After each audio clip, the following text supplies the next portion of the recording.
fans, do you want to win your share of $100,000? Simply enter the houseofboxing.com Fight Night Prediction Challenge.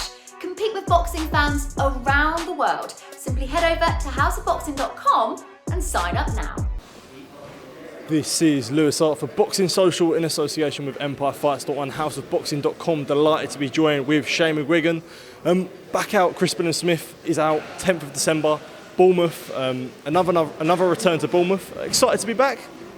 Yeah, definitely. It's always an exciting night for CBS down in Bournemouth. He's always got that amazing fan base, so happy for him to get a fight before Christmas and obviously defend his world title. It's not an easy fight. It's an absolute handful of an opponent. You know, a guy that's Chris has a tendency to sort of think about Isaac Chamberlain. Okay, I'm going to out tough him. You know, same thing with Lawrence. I'm going to be able to shorten the range. I want it more.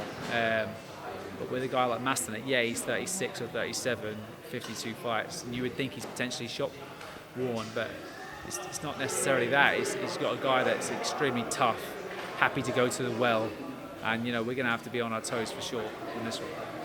You know, you've been around a lot of world champions, trained a lot of guys, and one thing that is always branded about is, you know, when you become a world champion, you do get that 10-20% better. Do you feel like we'll see that with Chris? Can go the other way.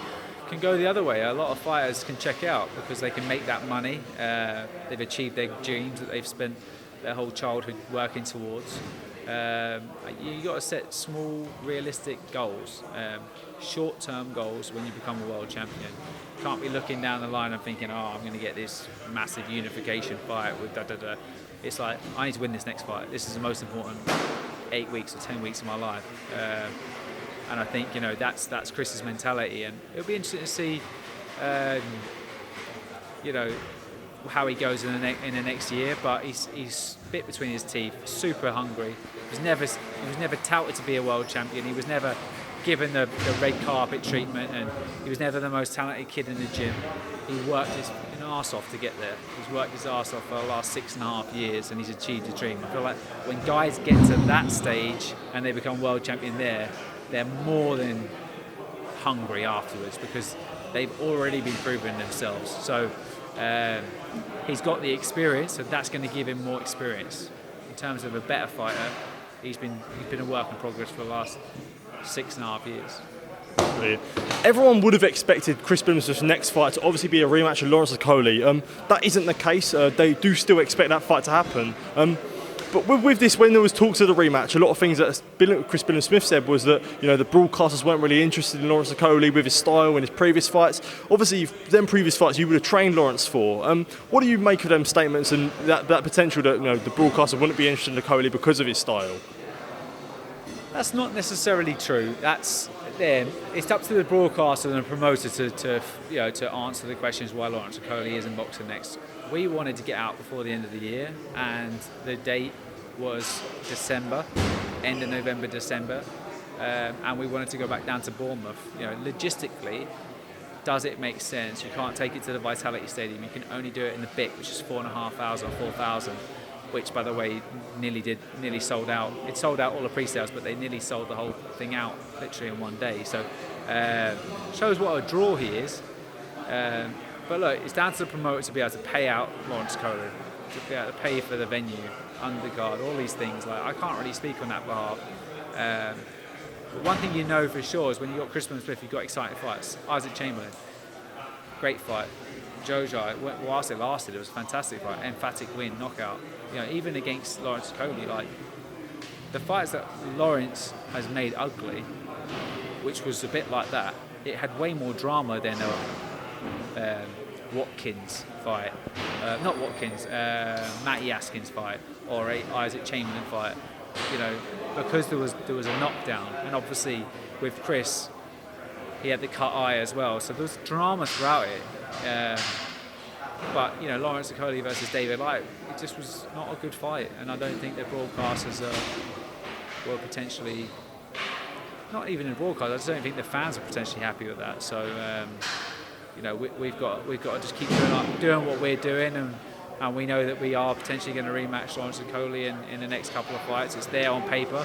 Let's see if it materialises. Absolutely. One thing I did want to just touch on quickly, obviously this weekend we saw Tyson Fury struggle to a split decision against Francis Ngannou. I don't think anyone really saw that coming, but what did you make of the whole fight?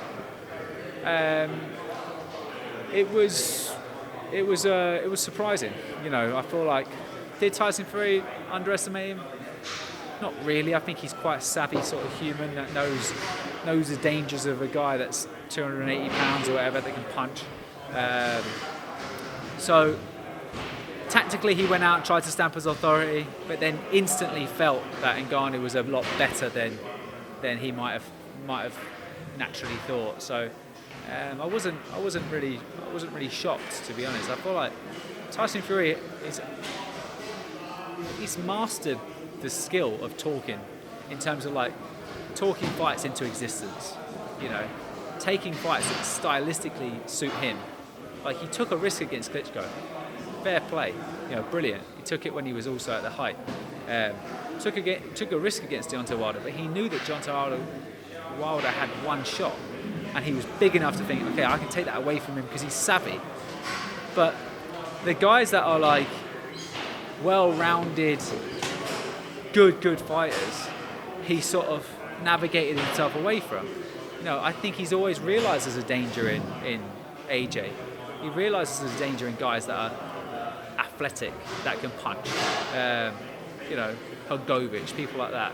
Even like, you know, Martin Okolie, for instance. Like, he knows the risks and the dangers there. So, yeah, he's always steered away from those sort of guys as well.